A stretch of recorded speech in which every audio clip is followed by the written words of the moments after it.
Coming illustration is an interesting illustration. Suppose आप किसी plane mirror के सामने खड़े हो, प्लेन मिरर किसी वॉल में अटैच हो, आप अपने अपनी कंप्लीट हाइट को मिरर के थ्रू देखना चाह रहे हो, तो what should be the minimum length of the और minimum height of the mirror, ये हम लोग लर्न करने जा रहे हैं कमिंग इलस्ट्रेशन में। तो चलते हैं नेक्स्ट इलस्ट्रेशन में। In this illustration, it is given a man is standing in front of a plane mirror. एक आदमी प्लेन मिरर के सामने खड़ा हुआ है। What is the minimum mirror height that is necessary for him to see his full image? इसको अपने complete image को देखने के लिए मिनिमम कितनी हाइट ऑफ मिरर की जरूरत पड़ेगी। तो सपोज मैं यहाँ पे एक प्लेन मिरर वॉल के अलोंग प्लेस कर देता हूं और उसके सामने एक आदमी को खड़ा कर देता हूं इस तरह से। यहाँ पे आदमी खड़ा हुआ है प्लेन मिरर के सामने। अभी मैंने प्लेन मिरर की जो हाइट ली हुई है वो मैन की हाइट से भी ज्यादा दिखलाई हुई है। ओके, बाद में हम लोग डिसाइड करेंगे कि मिनिमम हाइट कितनी होनी चाहिए। सपोज मैं एक एक्सट्रीम रे कंसीडर करता हूं जो इसके पैरों से चलेगी और इसके आई तक पहुंचना है, राइट। तो मैं यहाँ पे एफ पॉइंट ले लेता हूं और एक लाइट की रे यहां से इंसिडेंट करता हूं मिरर में। सपोज ये लाइट की रे इंसिडेंट हुई बी पे, ये मिरर के साथ इंटरेक्ट कर रही है। अगर बी पे मैं नॉर्मल ड्रॉ कर दूं तो लॉज ऑफ रिफ्लेक्शन के according angle of incident should be equal to angle of reflection. Suppose ये मैंने नॉर्मल ड्रॉ किया, this is the angle of incident, तो एंगल ऑफ रिफ्लेक्शन होगा नॉर्मल के दूसरी साइड में उतने ही एंगल थीटा पे, ये लाइट की रे रिफ्लेक्ट हो जाएगी और it will appear to come from this point. और हम लोग जैसी प्रॉपर्टी जानते हैं मिरर की कि जितनी डिस्टेंस होगी ऑब्जेक्ट की मिरर से उतनी डिस्टेंस होगी इमेज की भी मिरर से बैक साइड में। तो अगर एफ से ए की डिस्टेंस हम लोग अगर कोई भी एल कंसीडर कर लें तो यहां से एल डिस्टेंस पे इसका इमेज, इसके पैरों का इमेज बनेगा। That is okay. अब हम लोग आंखों के बारे में बात कर लें। Suppose E is the position of eye. अगर मैं ई से एक लाइट की रे मिरर के नॉर्मल इंसिडेंट करूं तो प्लेन मिरर की प्रॉपर्टी है कि नॉर्मल रे जो इंसिडेंट होगी प्लेन मिरर में वो वापस लौट आएगी। तो यहां से अगर लाइट की रे मैं इंसिडेंट करता हूं इस तरह से तो ये वापस लौट आएगी। और इसको अगर मैं एक्सटेंड कर दूं तो जितनी डिस्टेंस है आई की प्लेन मिरर से, दैट इज ई सी, उतनी डिस्टेंस बैकवर्ड डायरेक्शन में आई का इमेज फॉर्म होगा। तो यहाँ कहीं आई का इमेज फॉर्म होगा।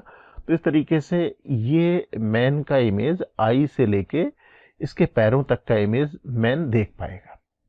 तो मैंने यहां तक तो डायग्राम ड्रॉ कर दिया।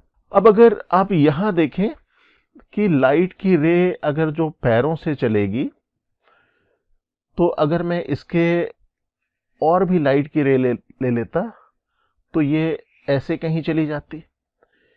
अगर मैं लाइट की रे को यहां पे इंसिडेंट करता तो लाइट की रे रिफ्लेक्ट होके कुछ इस तरह से जाती।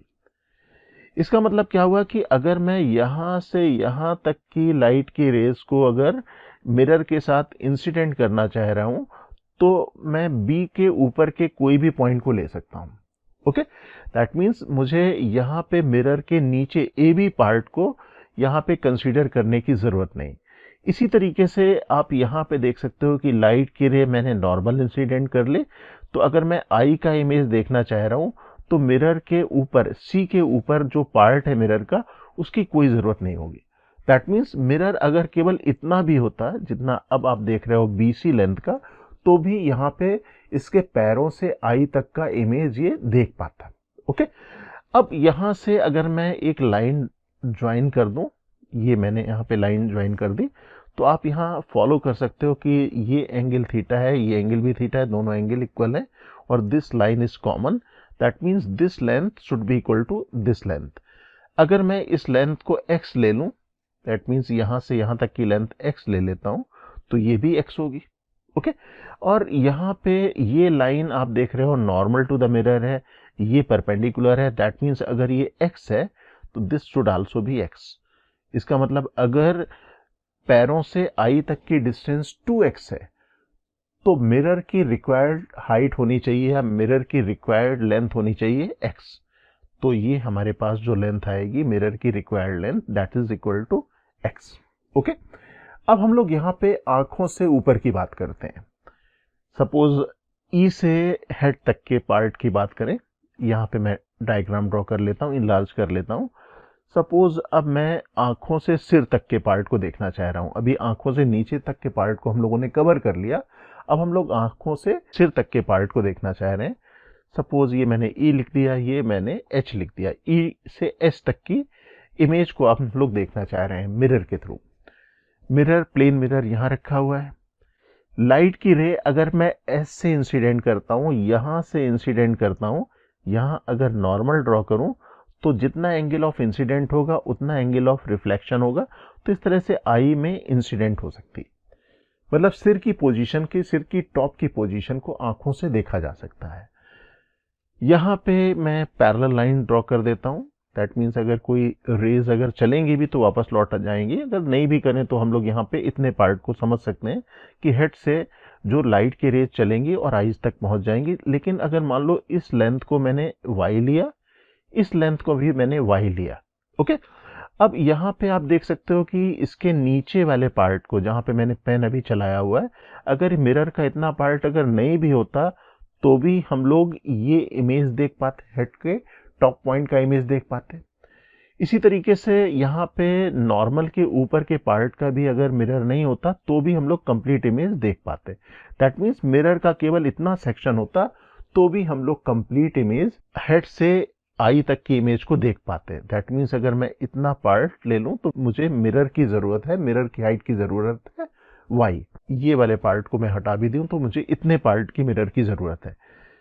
इट मीन्स हेड से आई तक की जो डिस्टेंस है 2y, उसको देखने के लिए हमें लेंथ ऑफ द मिरर की जरूरत है y।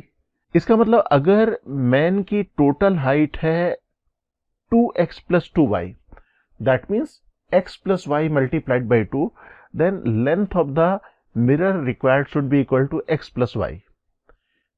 तो अगर मैन की हाइट है x plus y multiplied by 2, then required height of the mirror should be equal to x plus y। x plus y जो मैन की हाइट है उसकी हाफ है। इसका मतलब अगर आप कंप्लीट इमेज देखना चाह रहे हो मैन का, तो height of the mirror, minimum height of the mirror should be half the height. तो अगर आपकी हाइट है सपोज 6 फीट, तो आपको मिनिमम 3 फीट के मिरर की जरूरत पड़ेगी अगर आप पूरा इमेज देखना चाह रहे हो। Dear aspirants, Sangaze India has launched the new edition of our JEE Advanced Physics books. Please visit www.sangaze.co.in to buy a copy. You can also buy the books from Amazon or Flipkart.